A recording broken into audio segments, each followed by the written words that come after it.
Mes amis, l'heure est grave. Ces derniers temps, on entend beaucoup parler de la vérification d'identité. Des États et des entreprises qui cherchent à nous obliger à donner nos papiers d'identité partout, tout le temps, pour accéder à quoi que ce soit. On bascule doucement, mais sûrement, vers un État policier. Sous prétexte de sécurité, on nous retire nos libertés, nos droits fondamentaux et le moindre anonymat. Aujourd'hui, on va parler de Google, parce qu'aujourd'hui, c'est Google qui veut nous en prendre un petit peu plus via Android. Bientôt, votre téléphone ne vous appartiendra même plus. Alors pourquoi? Qu'est-ce que Google prépare exactement?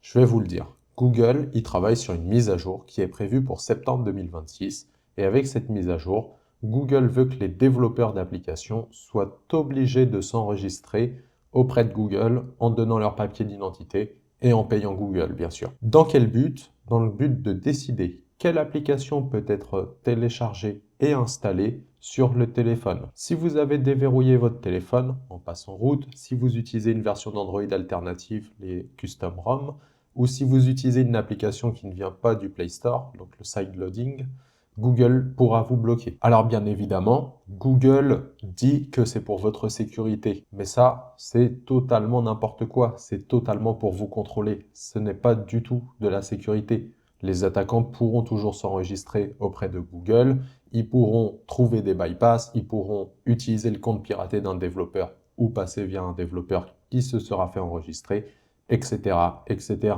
Demander les papiers d'identité, ça ne rend pas le code plus sécurisé. Ça ne permet pas de détecter des malwares. Tout ce que ça fait, c'est contrôler les gens. Ce que Google veut faire ne protège personne. Au contraire, ce qu'ils font, c'est de détruire Android. Pendant des années, on a choisi Android pour sa liberté.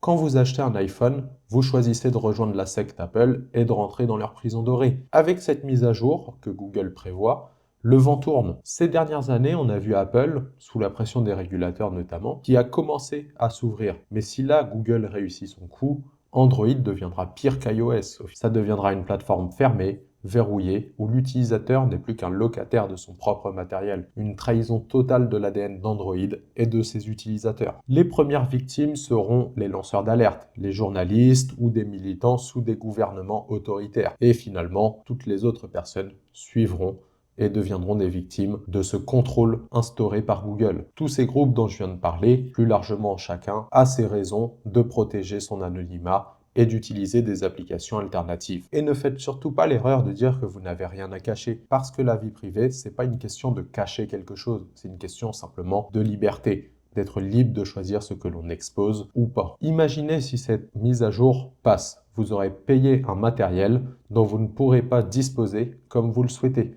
Vous serez plus maître de ce que vous avez acheté. Il sera plus dur pour les étudiants, les collectivités ou toute entreprise utilisant une application interne de fonctionner, car aucune de ces applications ne pourra fonctionner sans l'accord de Google. Mais ça va encore plus loin, parce qu'une fois que Google a la main mise sur les applications qui sont autorisées ou pas à fonctionner, rien ne les empêchera de bannir des applications qu'ils ne souhaitent pas voir. Imaginez par exemple qu'ils choisissent de bloquer tous les VPN.